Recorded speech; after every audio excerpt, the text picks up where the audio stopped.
Gracias a todos los que se están conectando. Bienvenidos. Ya estamos en junio. Empezamos nuestro nuevo mes con la charla o la conversación del día de hoy, que como ya tienen en pantalla es Mauricio. Los voy a presentar. Mauricio Ramírez es estudiante de doctorado de la Universidad Andrés Bello y es investigador del Instituto del Milenio de Astrofísica. Él realiza investigación de templates estroscópicos de supernova y de colapso de núcleo. Hola. Así que si quieres decir algunas palabras. Lino, muchas gracias por la invitación. Esto es muy bueno que se haga esto, sobre todo en el tiempo de cuarentena, para acercar más a la gente a todo lo que es la divulgación astronómica, que siempre... Muchas gracias. Bueno, el título de la charla de hoy es El grito de muerte de las estrellas, supernovas. Entonces, Supernovas. tal cual como dice el título, vamos a hablar de las supernovas. Entonces, aquí yo tengo una foto de una supernova, que es literal una supernova. Esa es la del cangrejo, ¿no? Sí. Sí, es un remanente.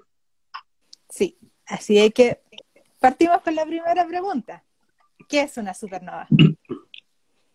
Bueno, para definir una supernova primero tenemos que hacer un repaso de lo que son las estrellas, ¿cierto? Sabemos nosotros que las estrellas son bolas gigantes de gas, básicamente, compuestas principalmente por hidrógeno, y que a lo largo de su vida van convirtiendo este hidrógeno cada vez en metales más pesados, bueno, en helio, en carbono, oxígeno, hasta llegar al fierro, principalmente, las más masivas, y queman estos materiales a lo largo de casi toda su vida, no sé, el 90% de su vida, ellos están quemando hidrógeno, las estrellas. Pero llega un momento en que se le acaba el combustible. ¿Cuál es el combustible? Estos elementos que le estoy diciendo yo, el hidrógeno principalmente. Cuando se acaba este combustible, bueno, antes que todo la estrella está en equilibrio hidrostático, que se llama, o sea, la presión que ejerce la fusión del hidrógeno en el núcleo versus la gravedad está en equilibrio, o sea, ni se comprime ni se expande, por así decirlo. Ahí está en completo equilibrio, por eso tiene esa forma esférica. Entonces llega un momento cuando la fusión en el núcleo de la estrella, o sea, de su combustible, no es suficiente para poder contrarrestar la fuerza de gravedad, entonces la estrella va a colapsar sobre su propio peso, por así decirlo. Entonces, básicamente explota, por decirlo, bueno, en estricto rigor implota y luego se expande, pero explota. Entonces es cuando básicamente la estrella se le acaba el combustible, ¡puf! Tenemos una catástrofe, por así decirlo. Y hay que aclarar un punto, yo creo que es importante. ¿Todas las estrellas van a terminar su vida como supernova o solo algunas? No. Buena pregunta, buena acotación.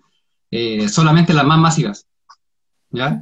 Las estrellas como el Sol no terminan su vida como supernovas porque no tienen la masa suficiente para estallar como una supernova. Las más pequeñas, las menos masivas, terminan su vida como una enana blanca, comúnmente. Lo interesante es que este colapso del núcleo es en fracción de segundos, no sé, imagínate algo de la masa de millones de veces la Tierra que colapsa en 15 segundos. ¡Pum! Entonces, claro. Es tan rápido que a veces ni siquiera las capas que están externas a esto se dan cuenta. Entonces, después como que dicen, ¿no? ¿Dónde está el núcleo? Y empiezan a contraerse un poco. Pero eso lo podemos hablar más adelante. Pero es súper rápido. Es un evento muy catastrófico. Es súper rápido comparado con otras escalas de tiempo cósmicas, por así decirlo. Por eso se denominan objetos transientes, porque son muy rápidos. Una cosa interesante también es que provocan ondas de choque más o menos de 20.000 kilómetros por segundo. O sea, estamos hablando de algo extremadamente veloz.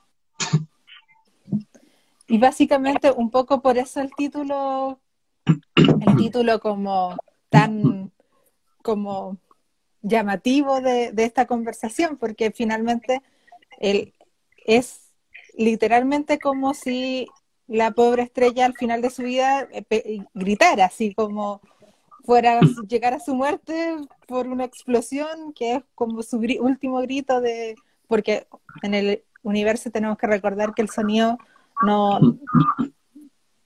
se transmite, entonces era como un decir. Claro, como las ondas de sonido necesitan un medio para propagarse y no existe ese medio, por así decirlo, en el universo. No es como una muerte silenciosa, igual es como medio poético, entre comillas. Catastrófico, pero silencioso. Pobrecita. Y el nombre de supernova. No, quería agregar también una cosita para que se hagan una idea más o menos de la energía que se libera en estas explosiones catastróficas. Es del orden de 10 elevado a 28 millones de toneladas de dinamita. Wow. O sea, un 1 con 28 ceros. Ni siquiera sé cómo se dice ese número, la verdad. Un 1 con 28 ceros y de millones de toneladas de dinamita. Entonces, la energía que se libera es asquerosamente grande. Uno de los eventos más energéticos del universo. Entonces, volviendo a lo que te había preguntado, el nombre de supernova, ¿de dónde? No mueras. Perdón. El nombre de supernova, ¿de dónde viene este nombre? El nombre de supernova, bueno, primero tenemos que separarlo en super y nova, ¿ya? La palabra nova viene del latín. Viene del latín la palabra nova y significa nueva. Y fue acuñado más o menos por Tycho, nunca sabía si se dice Tico o Ticho. Voy a decirle Tycho Brahe. Un astrónomo bien reconocido, incluso porque era de los que se tomaban la pega más en serio, por así decirlo, desde antes de la invención del telescopio.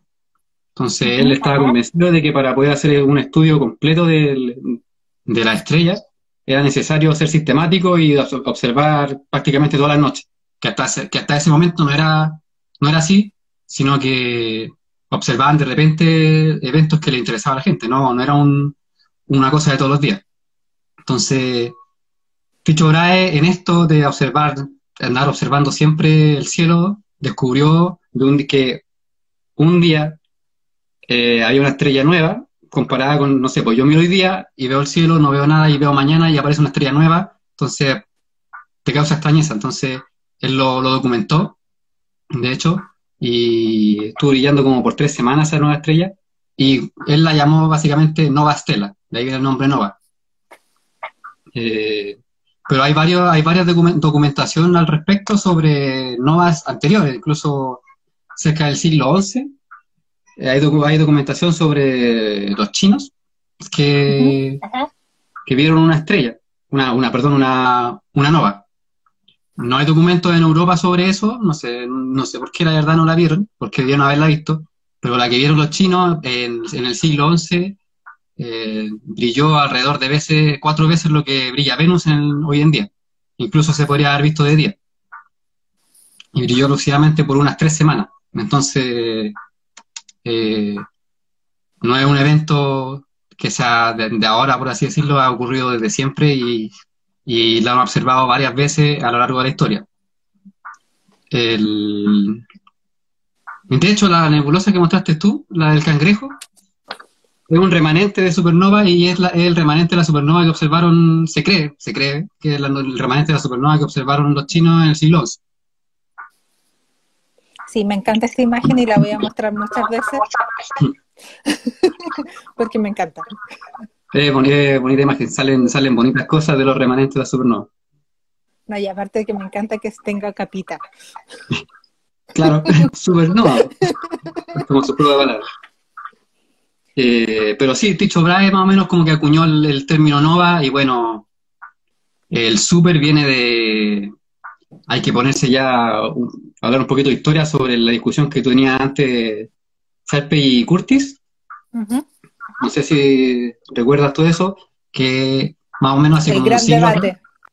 el gran debate entre Charpey y Curtis, que más o menos hace un siglo atrás, cerca de los a finales del 1800, a principios de 1900, había un debate sobre si Andrómeda pertenecía a la Vía Láctea o era un ente aparte, porque hasta ese entonces se creía que el universo era solamente la Vía Láctea, no que había otra galaxia. Claro, yo creo Entonces, que, pero un poquito, yo creo que algo importante de cuando hablamos de Ticho, también poner en contexto, era la visión que se tenía en ese tiempo del universo. En ese tiempo los antiguos pensaban que el universo era invariante e inmutable y que no cambiaba, porque el universo era perfecto. Entonces, de que de repente apareciera una estrella nueva, fue totalmente en contra de la creencia, era como de dónde vino esa estrella si antes no estaba. Entonces igual históricamente fue súper importante la observación de esa nova. exacto, como un cambio de paradigma en la forma de pensar de las personas en ese entonces. Y lo mismo Hablando, pasó con el gran debate. claro, hablando de Ticho, creo que era bien excéntrico él. Creo que murió incluso por haber tomado mucho, si es que por lo que estuve leyendo, como prácticamente de curado, por así decirlo, y que lo habían invitado a un banquete, había tomado mucho y no quiso ir al baño. Entonces como que le dio una infección urinaria y se murió. De hecho, también tenía como un enano, incluso como de acompañante, una nariz de oro. Era súper excéntrico, pero bueno en ambos sentidos. Súper buen astrónomo. Voy a hacer un paréntesis, que me llamó la atención. Me llama la atención de Tito. ¿Qué Ya, estábamos? en el gran debate. Me estabas contando la El historia debate de... entre Sharpe y Curtis. Bueno, como decía, ellos bueno, estaban peleando si es que Andrómeda pertenecía o no a la Vía Láctea. Entonces, si no pertenecía a la Vía Láctea, quería decir que había más galaxias como la Vía Láctea y el mundo, el universo como lo conocían, cambiaba completamente. Entonces, lo que pasó es que explotó una supernova en Andrómeda, y Sharpley argumentaba que porque era tan luminosa esta supernova, que Sharpley decía que no podía estar tan lejos por la cantidad de luz que emitía, entonces debería estar en la Vía Láctea. Curtis decía lo contrario, era como el choque entre ellos. Pero luego llega el famosísimo Hubble a medir distancia. Básicamente midió la distancia hacia Andrómeda con estrellas Ujú. cefeidas, que son estrellas que se ocupan en harta astronomía para medir distancias, porque varían su brillo de una forma que es fácil medirlo. Son candelas estándar también. Ujú. La cosa es que Hubble ocupó estas estrellas para medir la distancia a la galaxia Andrómeda, y la distancia que le dio es que está fuera de la Vía Láctea. Entonces ahí como que se cierra más o menos el debate, Charpey no tenía razón, y, y se cambia todo el pensamiento, como decías tú, otra vez, de nuevo un cambio de paradigma, en un paradigma en la forma de pensar de las personas. O sea, Yo creo que es súper importante ese punto de que tú estás tocando del gran debate, porque ambos postulaban cosas en algunas partes erróneas y en algunas partes ciertas. Uno decía, hablan de estos universos islas, había no me acuerdo cuál de los dos, pero decía también de que el Sol, uno estaba en el centro, el otro decía que el Sol no estaba lejos del centro de la galaxia, y así como que tenían un poco de razón y un poco de error. claro, ninguno tenía el 100% de la verdad. Y algo súper como entretenido contarles, no sé qué tan cierto es esto, pero cuenta la historia, dice que estos dos astrónomos no se podían ver, Sí, porque se haya escuchado. era tanto su fanatismo en lo que ellos creían que si se veía se agarraban a combo. Entonces, yo creo que es súper importante que muchas veces en astronomía, no todos los astrónomos están de acuerdo en las teorías y en lo que se postula. De hecho, hasta el día de hoy no siempre hay consenso en todas las cosas, sobre todo como en la ciencia que recién se está descubriendo o la ciencia que recién se está empezando a investigar. Pero bueno, este es un caso extremo de ellos dos que se iban a las manos, pero pasa. un poco, un poco viscerales. Bueno, yo estaba explicando por qué era el término super y, bueno, Nova. esta supernova, lo que hizo Hubble acabó con el debate sobre Andrómeda, pero en los años siguientes empezaron a descubrirse cada vez más novas, Ujú. novas, y llegó un momento en que no tenían dónde clasificar, habían tanta variedad de novas que había una muy débil y otra más luminosa que las novas mismas. Entonces, Zwicky y Babe, Blade, algo por ahí el nombre, soy re malo con los nombres extranjeros, entonces. La cosa es que Zwicky y Babe proponen llamar a las novas que son un poquito más luminosas super novas. Ahí viene. Es porque son un poco más luminosas que las normales, porque si no tendríamos un montón, la verdad. Mm. O sea, ¿Y y no qué fue el me primer nombre dice, que pusieron.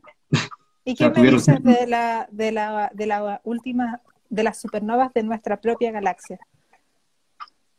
Sí, la última que se tiene más o menos registro de que explotó aquí en Ujú, nuestra galaxia es como del año 1600, que se vio.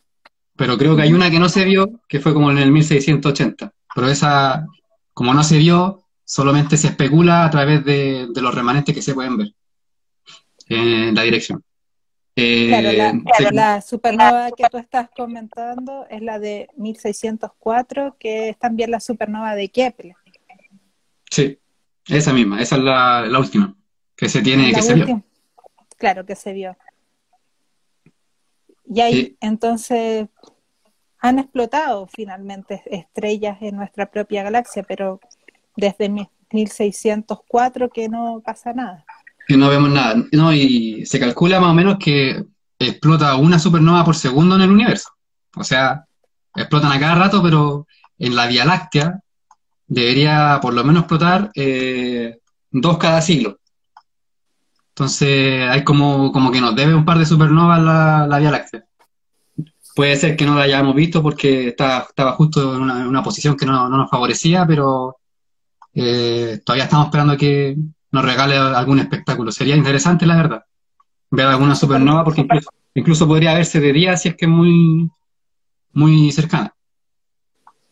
Ya que tú aclaraste la diferencia entre una nova y una supernova, ¿existen diferentes tipos de supernova?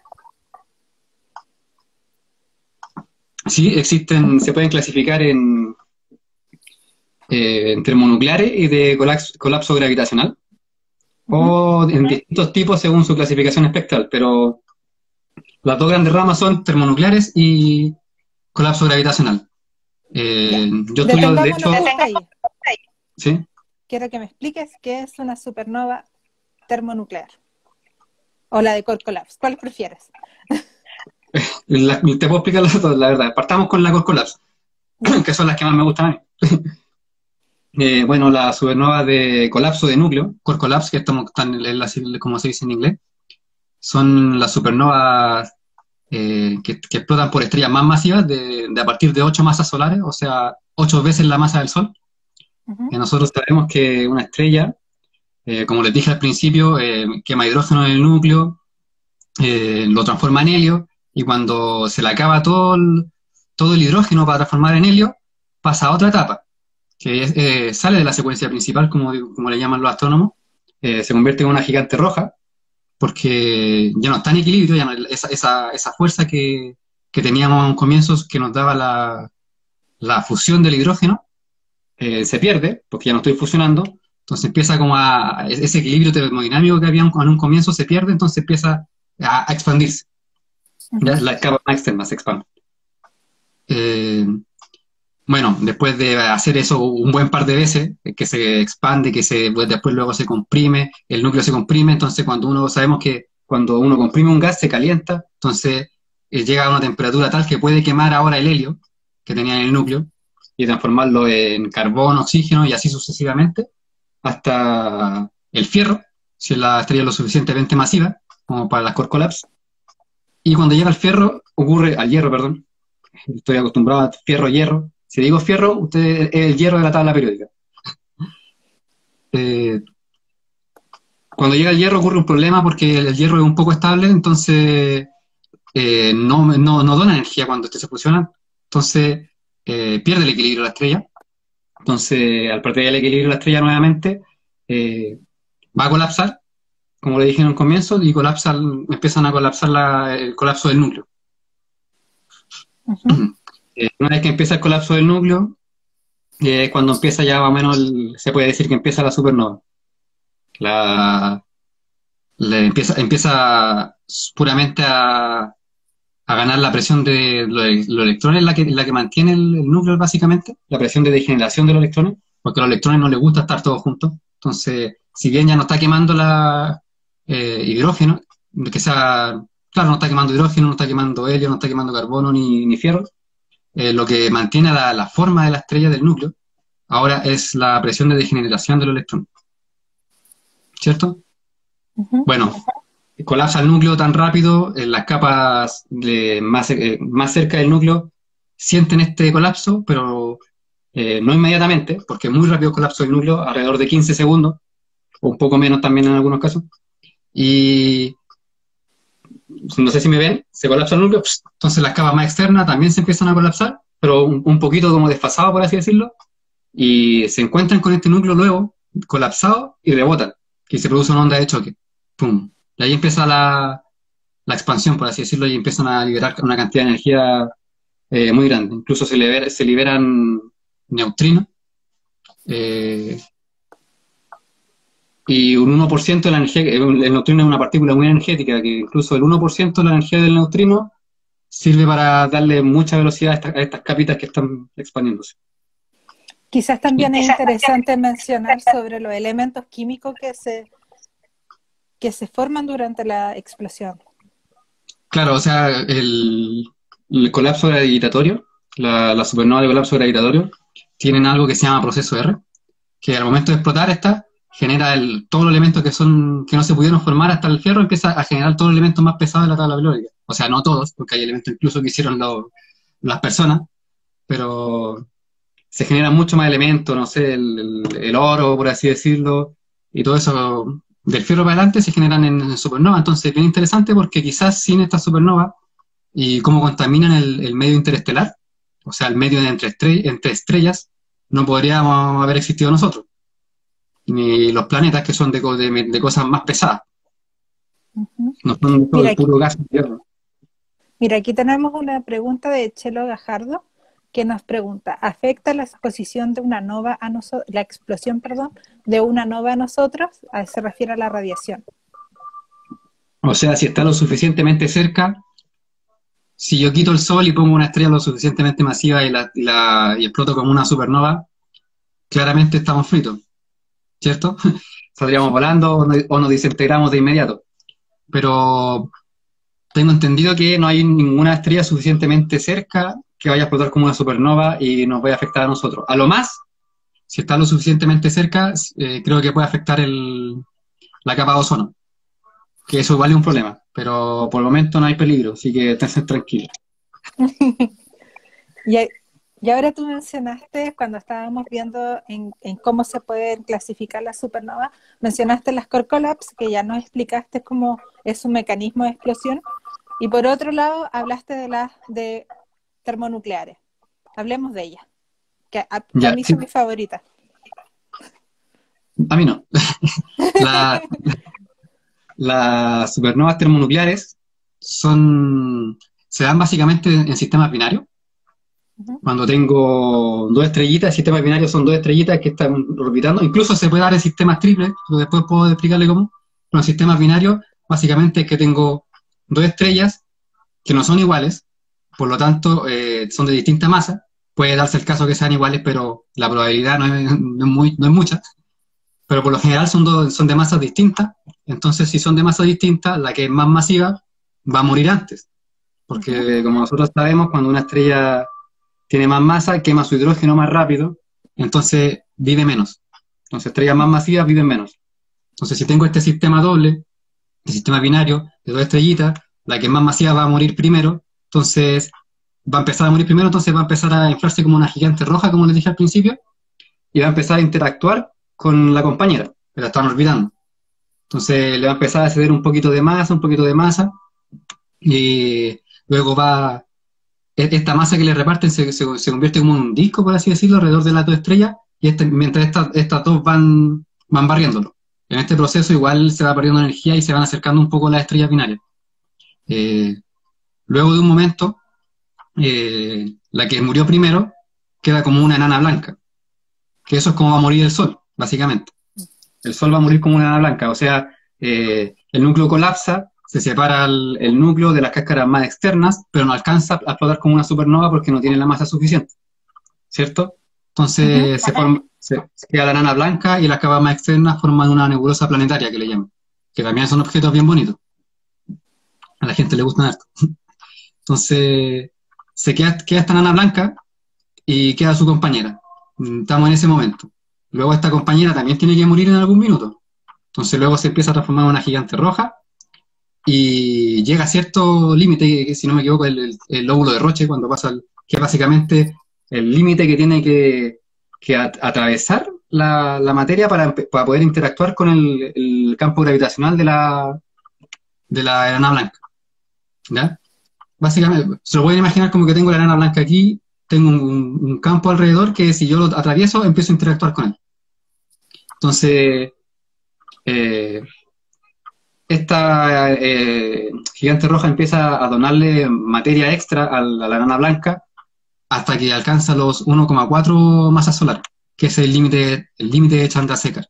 Chandrasekhar. Ujú. Un personaje en todo caso, Chandrasekhar igual. Tal como tú me estás mencionando, tenemos esta interacción que se va a producir en esta nana blanca y de la nana roja y que va a empezar la transferencia de masa. Que algo Sí, como súper importante que tienen que entender la gente que nos está escuchando es que las enanas blancas tienen una masa límite, la cual pueden soportar. Ellas no pueden ser tienen tener más masa que 1,44 masas solares. Si tienen más masa, se queda la embarrada, que es lo que va a explicar ahora Mauricio. Pero no, es un límite que está muy determinado y es súper específico. No se puede pasar ese número. claro, pues supongamos que yo tenía una enana blanca en este sistema binario de, no sé, 1,2 masas solares, la gigante roja le donó un poco de masa y yo traspasé este límite de 1,44 masas solares y la enana blanca se desestabiliza, ya la presión de los electrones no puede aguantar la estrella y colapsa. Y en ese entonces explota como supernova, una supernova de tipo 1A, pero a diferencia de las supernovas de colapso de núcleo, desaparece completamente. En la supernova de core collapse, ahí me queda un remanente, o sea, me queda una estrella de neutrones o me queda en algunos casos un agujero negro, dependiendo de la masa. Claro. Y en el caso de la supernova de tipo 1A, que son las termonucleares, las que le estamos explicando ahora, el mismo núcleo es el que explota porque traspasó la masa límite de los 1,44 masas solares. El límite de Chandrasekhar se conoce. Claro. Que es Bueno, y Chandrasekhar también era un astrónomo. No sé si quieres contar algo de Chandrasekhar. no, quería recalcar que como era un sistema binario, si esta explota como supernova y puede que salga la otra estrella volando. Es igual interesante. Ujú. Mira, También aquí decía nos... que se podía dar en sistemas triples, cuando tenía, no sé, dos estrellas orbitando y una tercera orbitando a las dos. Entonces, por temas de conservación de energía y todo eso, cuando una de estas dos pasa más cerca de la otra, se van haciendo más elíptica la órbita y puede llegar el caso en que colisionen una de estas estrellas con la que están orbitadas afuera o viceversa. Y al colisionar dos estrellas enanas blancas, también se produce una supernova de tipo 1A. Y otro caso que también es interesante, que yo creo que también le interesa a la gente, es cuando tengo dos enanas blancas, que ya quizás no se donaron materia y no alcanzaron a pasar el límite de Chandrasekhar, pero como están orbitando unas con otras, eh, empiezan a disipar energía en forma de onda gravitacional. Entonces, al disipar energía en forma de onda gravitacional, empiezan a acercar su órbita y llega el momento en que chocan una con la otra igual. Entonces, también se puede generar una supernova de tipo 1. No sé si queréis hablar de la historia de Chandrasekhar, que es igual interesante. Mira, espérame un poquito. Quiero contestar unas preguntas que tenemos aquí. Gualdolillo nos pregunta, ¿podría la explosión de una supernova activar otros procesos interestelares ¿Y cuáles serían estos? ¿Cómo, perdón? Que se te cortó. ¿Podría la ¿Se me explosión? cortó? ¿Podría la explosión de una supernova activar otros procesos interestelares y cuáles serían estos? O sea, la principal función de la supernova, por así decirlo, es contaminar el medio interestelar. Por lo Ujú. que eh, imaginemos, no sé, un cúmulo de estrellas, donde hay estrellas masivas y estrellas menos masivas. Las estrellas más masivas van a explotar primeros y van a repartir el material con el que ellos procesaron durante toda su vida al medio interestelar, y ese mismo material que repartieron después sirve para procesar las estrellas de segunda generación que se dice. Entonces, Ujú. básicamente, es como el sistema de reciclaje que tiene el universo. Entonces, son sumamente importantes en ese ámbito. Así es como afectan el medio, también pueden afectar la cinemática, por así decirlo, de estrellas más de galaxias, perdón, más enanas. Si es que porque uno explotan en tiempos de vida tan cortos las supernovas, más masivas, las de Core Collapse, que en tiempos astronómicos prácticamente explotan todo al mismo tiempo. Entonces, se cree que pueden afectar más o menos la forma o cómo se mueven o como la forma que tiene hoy en día la galaxia, bueno, la más pequeña sobre todo. No sé si habré respondido la pregunta. Ya. Hablemos un poquito de Chandrasekhar. O sea, yo tengo entendido que él hizo los cálculos durante la guerra, pero no sé mucho más de él. No sé si tú querías aportar un poco. Bueno, cuenta la leyenda de que él determinó este 1,44 masas solares porque participó en una de las guerras mundiales. Entonces dicen que cuando iba en camino en el barco a una de estas guerras mundiales, él estaba haciendo estos cálculos. Entonces no deja de ser impresionante Yo que en ese contexto haya... uno aquí alegando por la cuarentena y todavía no calculo Exacto. ni un límite de Ramírez. Todavía no sé nada. Pero Bueno, bueno, la semana pasada hablamos también con la Gabriela y la Gabriela nos contaba que Newton durante también una pandemia también desarrolló la el peste negra. cálculo. Sí, la peste negra Entonces, parece que. debería salir mucho descubrimiento de esta cuarentena. Ojalá, ojalá que salga algo productivo. Pero igual está bien porque todo o sea, me voy a salir un poco del tema de la supernova, pero todos dicen en las redes sociales básicamente que hay que aprovechar el tiempo en la cuarentena y todo el asunto, pero también hay que tomarse el tiempo de tomárselo con calma, porque igual es algo estresante. Sobre todo con esto las teleclases, las clases a distancia y todo el asunto, así que estresa más de lo normal. Ya, entonces, volvamos ya vimos las diferencias de cómo se pueden clasificar las supernovas, ya sea por el mecanismo de explosión, pero tú también mencionaste que se podía por espectroscopía. Hablemos un poco de cómo se clasifican las supernovas, pero por espectroscopía. Bueno, primero tengo que definir más o menos lo que es un espectro, Ujú. pero yo creo que la mayoría aquí ha visto la carátula del disco de Pink Floyd, donde aparece el prisma, ese triangulito, que le atraviesa una lucecita y se divide la luz en varios colores. Es básicamente Ujú. eso, uno puede hacer atravesar la luz por un instrumento dispersor. Entonces lo que hace esto es separar la luz que nos llega en las distintas longitudes de onda. O sea, tengo mi rayo de luz así que es mi mano, y al atravesar un prisma se abre. Entonces ahí puedo ver de qué colores corresponde a cada uno. Entonces eso hacen básicamente con la estrella, hacen que la luz atraviese un elemento dispersor, la luz se abre y yo puedo ver más o menos cuánto me está dando de, no sé, de ultravioleta, cuánto me está dando de azul, cuánto me está dando de infrarrojo. Y yo pongo esto como en una tablita, imagínense una regla. Entonces ya tengo una reglita y no sé, en el centímetro uno cuento un fotón. Se cuentan electrones, la verdad, pero ya, un fotón, dos fotones. En el centímetro 2 un fotón. En el centímetro 3 cuatro fotones. ¿Ya? Y así voy armando mi espectro, porque voy marcando cuánto me da por longitud de onda. Y lo interesante es que yo al ver el espectro de una estrella puedo observar líneas de absorción o de emisión, que es básicamente cuando me pasa la luz a través de un gas. ¿Y qué es lo que qué gas son? Las estrellas. Las estrellas son bolas de gas, acordémonos. Las nebulosas, también casi todo en el universo de gas. Entonces, eh, ver un espectro de algún objeto astronómico es bastante, nos entrega bastante información. Entonces, con ayuda de estas líneas espectrales nosotros podemos ver, caracterizar ciertos objetos, en este caso las supernovas.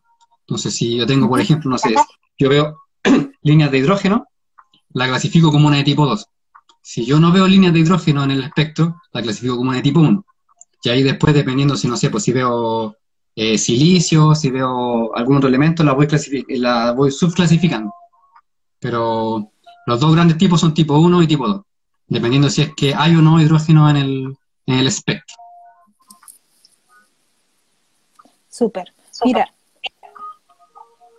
antes de continuar, quiero responderle una pregunta a Piquete Store, que nos preguntó cuándo finaliza el concurso de microcuentos y nos manda saludos desde Chillán. El concurso de los cuentos de asteroides ya finalizó, era hasta el viernes pasado. Oh, Para enviarlos, ahora nos toca a nosotros leer los cuentos para determinar el ganador. Los ganadores se van a dar la jornada del Día del Asteroide, que los invitamos a participar, que va a ser, después vamos a tener más información sobre esto en nuestras redes sociales, pero les adelanto que se lo va a celebrar el día 29 y el día 30 de julio. Así que ahí vamos a dar los ganadores de los cuentos. Entonces tenemos que estas supernovas se van a clasificar finalmente dependiendo de qué elementos químicos se encuentren o no se encuentren en el espectro, ¿cierto? sí.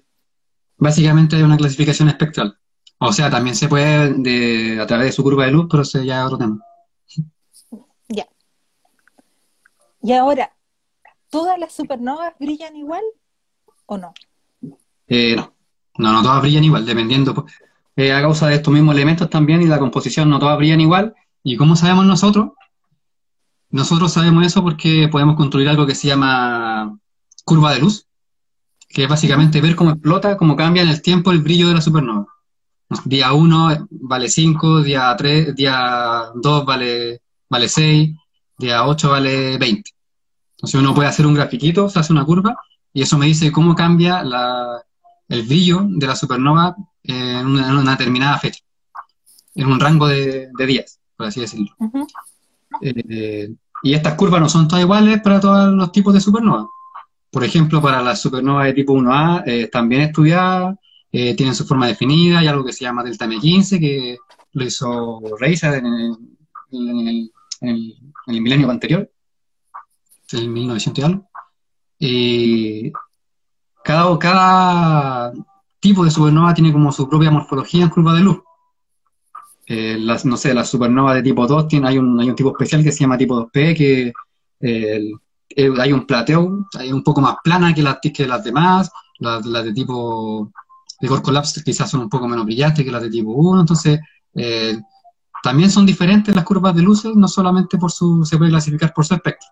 Incluso, de hecho, una de las cosas que yo hago en mi trabajo es tratar de crear curvas de luces de mentira, por así decirlo, sintéticas, para después poder compararlas con las reales y poder así mejorar la clasificación en tiempo real de estas cosas, que es algo que hacen en Alerce. Creo que Paula estuvo hace poco Sí, en una de estas charlas hablando de eso. Entonces yo hago ocupo datos de Alerce, de hecho, para hacer la clasificación de la supernova. Y eso es lo que hago ahora. Entonces nos preocupa, es importante la morfología de estas curvas de luz. Uh-huh. Mira, aquí nos están preguntando, Anita Salas Q nos pregunta, ¿tiene que ver hace referencia al espectro, ¿tiene que ver eso del espectro con un cuerpo negro?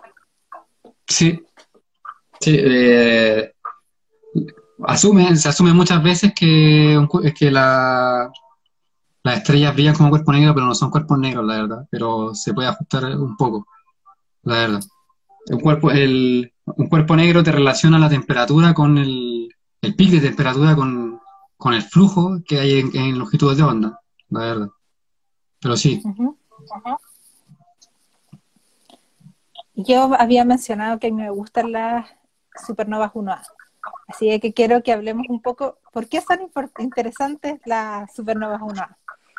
son tus favoritas, no son mis favoritas, pero No, no, no sé si son mis favoritas, pero me gustan.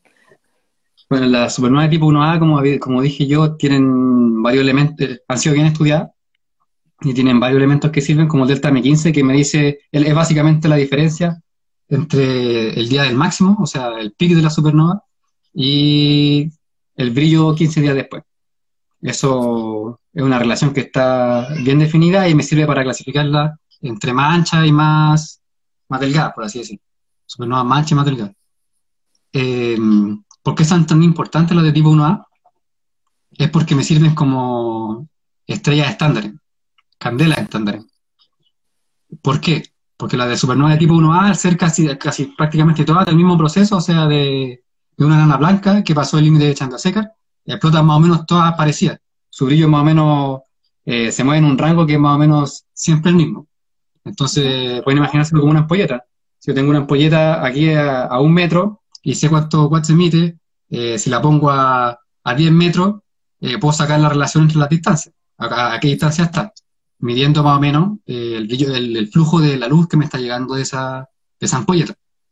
Entonces, como sabemos que mide más o menos siempre el mismo brillo en esta estrella estándar y con estas relaciones que les decía yo también, se pueden usar como indicadores de distancia. Entonces, si yo estoy viendo, no sé, una galaxia a un par de años luz, no sé, eh, y explota una supernova, haciendo un par de ajustes, yo puedo saber más o menos la distancia que está esa galaxia. Y Entonces se las usó también supernovas sí, sirven para hacer las mediciones extragalácticas, claro, sirve para hacer extragaláctica, quiere decir que está fuera de la galaxia, ¿cierto? Entonces, sí, pues, me sirve para saber distancia extragaláctica. porque por ejemplo tú habías mencionado al principio de esta conversación, mencionaste las estrellas cefeidas. Con las estrellas Sí, cefeidas podríamos medir distancias extragalácticas, o sea, fuera de nuestra galaxia, o no nos sirven. yo creo que es más difícil porque es más complicado ver estrellas tan lejanas, Ujú. pero siempre cuando esté más cercano, no soy experto en estrellas cefeidas, la verdad, me estaría cargando, Mm, pero tengo entendido que es muy difícil. Las claro, supernovas tienen la ventaja de que se ven lejísimos. O sea, yo puedo estar mirando muy, muy, muy lejos y voy a ver la supernova, porque el brillo de la supernova es comparable al de la galaxia misma. Entonces, si tengo una galaxia muy lejos y explota una supernova, la voy a ver, porque es como tener una galaxia al lado. O sea, es realmente muy, muy, muy brillante. Entonces, no es opacado como las cefeidas por el brillo de su propia galaxia. Puedo tener supernova muy, muy, muy, muy alto redshift. ¿y qué resultados interesantes se ha obtenido con las supernovas 1A? O sea, hay toda una polémica ya a Ya, partir pero no de esto, entremos en la polémica. pero gracias a la supernova se descubrió la expansión acelerada del universo. Hasta antes de eso se creía que el universo eh, estaba desacelerándose. O sea, de que básicamente se contraía. Igual es intuitivo pensarlo porque si tengo mucha masa junta, uno va a pensar que se va a contraer por el propio hecho de la fuerza gravitacional. Pero no es así y fue descubierto gracias en parte a la supernova. Claro, aquí para hacer como ponerlo un poco en contexto, esto y se entienda lo relevante que fue descubrir que el universo se encontraba en expansión, tenemos que remontarnos hacia atrás en la historia y tenemos que llegar a cuando se instauró la teoría de la relatividad general. Albert Einstein, su propia teoría, decía que el universo se encontraba en movimiento. Eh, pero en ese tiempo, nuevamente nos vamos a la concepción de que el universo era invariante, inmutable y era perfecto. Entonces, no, no fue aceptada esa idea. Y después, tiempo después, Alexander Friedman, que fue otro científico, resolvió las ecuaciones de Albert Einstein Y lo que él hizo fue encontrar 3 destinos posibles para el universo. Que este se encontrara expandiéndose, pero llegara a un punto en que por la fuerza de gravedad el universo se iba a empezar a contraer. Que ese era como uno de los destinos probables del universo. La segunda solución, que se iba a llamar, al contrario del Big Bang, se iba a llamar Big Crash, porque iba a toda colapsar. Después, la segunda solución era de que el universo se encontrara en expansión, pero a velocidad constante. Tal como dice las leyes de Newton, de que un objeto que se encuentra en movimiento, a menos que otra fuerza lo intervenga, va a seguir su movimiento. Entonces, por la explosión misma del Big Bang, entonces todo se debería estar moviendo a velocidad constante. Y la tercera solución, esa fue la que nadie creyó posible, era justamente que el universo se encontrara acelerando.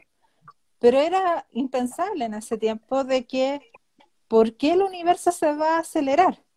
Que es lo más Entonces, es como, no va con la lógica, entre comillas. Entonces, esa solución era totalmente descartada. Y al final lo que se encontró en el 98 fue justamente eso, de que el universo se encontraba en expansión. Y bueno, hasta el día de hoy no se sabe, se le llama a esta la energía oscura, que sería como la fuerza que se contrapone a la, a la gravedad y que haría como que esto se expanda. Pero no se sabe hoy en día nada, no se sabe qué es la energía oscura, hay muchas teorías, pero nada certero, y es un campo de investigación activo descubrir qué es la energía oscura. Y de hecho, el nombre lo dice, energía oscura, pero no se tiene una claridad qué es. hay mucha Entonces, incertidumbre. sí, sí, ahí es bien entretenido pensar que con las supernovas se llegó a esa conclusión. Con datos Entonces, de observatorios chilenos, ¿o acaso? bueno, no entremos ahí. Vamos a entrar en Ya, detalle. no, entremos en qué otra característica interesante tiene la supernova. ¿Cuál después que explotan? Tú algo mencionaste anteriormente, pero no profundizaste mucho. Ah, de los remanentes estelares. Exactamente. Cuando explotaban una supernova o sea, cuando una estrella de más de 8 masas solares explota como una supernova de core collapse, puede dejar un remanente, que puede ser una estrella de neutrones o un agujero negro, y bueno, también dejan esas nubecitas tan llamativas que le gusta a todos, como la que tenías tú ahí de la Y la nebulosa voy a del volver Caimán. a poner. Pero claro, quedan estos remanentes que igual son interesantes, las estrellas de neutrones, magnetares, púlsares, que bueno, magnetares y púlsares son básicamente estrellas de neutrones. Un magnetar es una estrella de neutrón con un campo de magnético muy, muy alto. Y los púlsares son también estrellas de neutrones, pero tienen la diferencia de que, bueno, estas estrellas de neutrones tienen un campo magnético y no son puramente de neutrones, sino que también hay algunos protones y electrones. Y el campo magnético, a diferencia de la Tierra, no está completamente alineado con el eje de rotación de la estrella de neutrones. Entonces yo tengo, no sé, no sé, girando así mi estrella de neutrones, pero mi campo magnético está apuntando así, de manera, como por el ecuador. Un ejemplo. Entonces, al campo magnético tener el eje en otro lado desfasado, y nosotros sabemos que las partículas, como los protones electrónicos, son partículas con carga, entonces interactúan con este campo magnético y se produce como un chorrito, como un cono, que sale a partir de este campo magnético. Y cuando este chorrito apunta justo en la dirección de nosotros, del rango de visión de nosotros, se llama pulso, Ujú. porque se ve como un faro, como que pulsa. Se prende y se apaga. Pero es por eso, pero sigue siendo una estrella de neutrón básicamente. Y es curioso porque la mayoría de las estrellas de neutrones que se conocen son púlsares, por lo mismo, porque son más fáciles de detectar, por estos pulsos, uno puede sacar periodicidades con eso y todo eso. Mira, Sandra Valenzuela nos pregunta cuál es tu trabajo y cuál es tu tema en doctorado. Como dije anteriormente, yo trabajo con las curvas de luz que les decía, y lo que hago es hacer ahora, en este momento, data augmentation. Entonces, lo que hago es tomar, no sé, supernovas de tipo 1A, por ejemplo, o de tipo 1B, 1C, las junto todas, hago unas cosas que se llaman interpolaciones y de, no sé, si tengo 3 curvas de luz, genero 20, 20 de mentir, ¿ya? Entonces después esas se pueden ocupar para sacar ciertas características, se las pasamos al equipo de Alerce y pueden meterlas en su sample, en sus datos, para poder clasificar más rápido después la supernova. Ese es como el objetivo, la verdad. Y ya estamos llegando casi al final de esta conversación. Todavía nos queda un poquitito, pero para ir cerrando el tema de supernova y después dedicarnos a contestar preguntas, quiero preguntarte qué hay de Betelgeuse. Betelgeuse. O sea, Betelgeuse, la película, ¿cierto? No. No. Betelgeuse. No, claro, para los que no son más expertos, hay una estrella que se llama Betelgeuse y es una estrella que estuvo bien de moda el año pasado, a finales del año pasado, o a principios de este año, no me acuerdo, no. Soy muy malo con la memoria.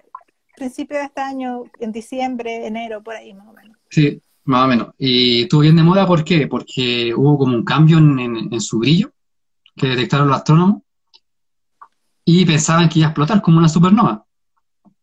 Entonces estaban todos expectantes, perdón.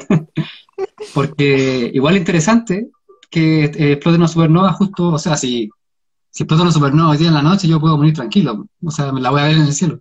Incluso, si es lo suficientemente poderosa, va a brillar tanto quizás como la luna, o se pueda ver de día.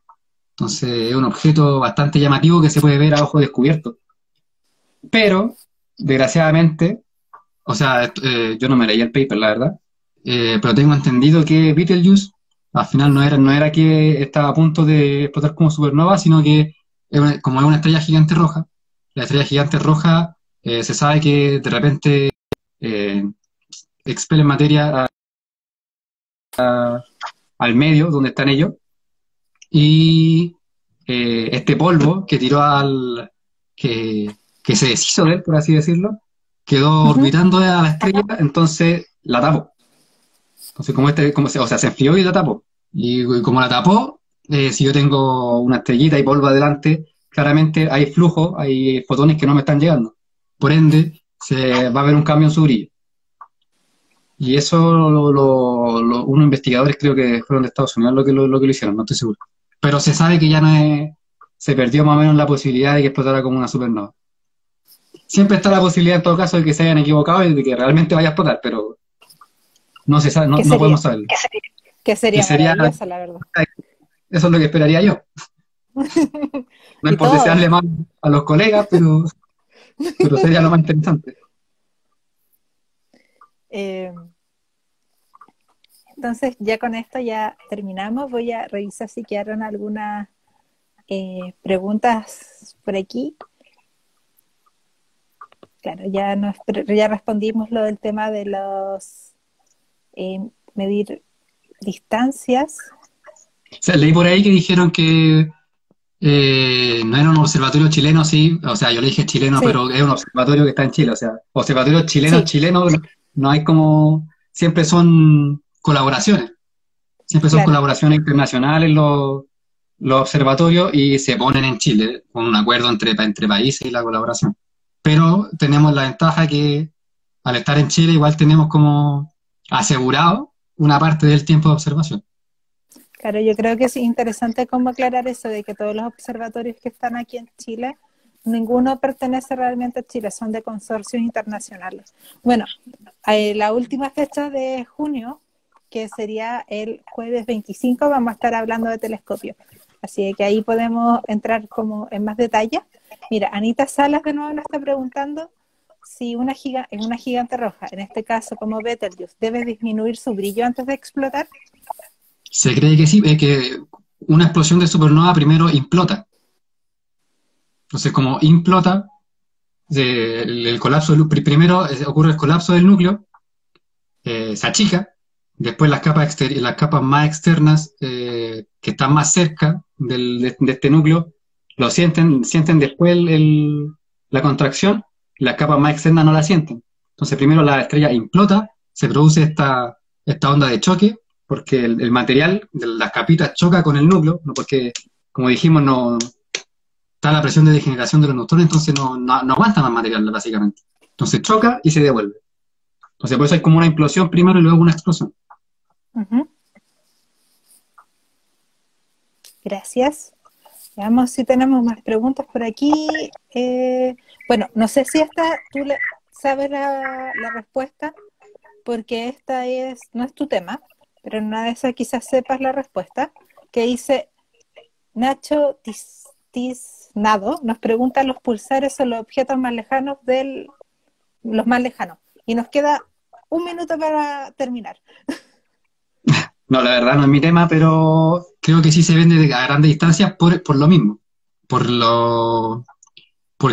estos chorros de energía que nos llegan básicamente a ojo descubierto. Son de los más lejanos, pero no sé si el más lejano. Se pueden ver desde muy lejos.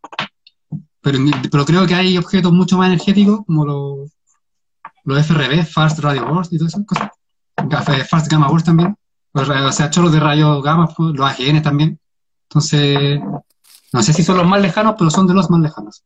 Antes de irme, quiero avisarte que yo también tengo un podcast. No sé si me dejáis compartir un poquito. Sí.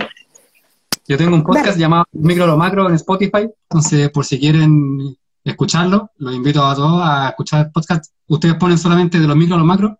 Somos 3 personas que hablamos solamente de astronomía y bueno, de repente igual divagamos. Pero es como hablar con un amigo, básicamente. No son tan formales. Así que dejo la invitación. Muchas gracias, Mauricio, por haber estado hoy día con nosotros. También los quiero dejar invitados a los que se conectaron el día de hoy. La próxima semana, el próximo jueves, a la misma hora, a las 7, vamos a estar con Iván Lacerna, que nos va a estar contestando la pregunta: ¿cómo es la galaxia donde vivimos? O sea, vamos a estar hablando de galaxias. Hasta ahora no hemos hablado de ellas. No, muchas gracias a ustedes por la invitación.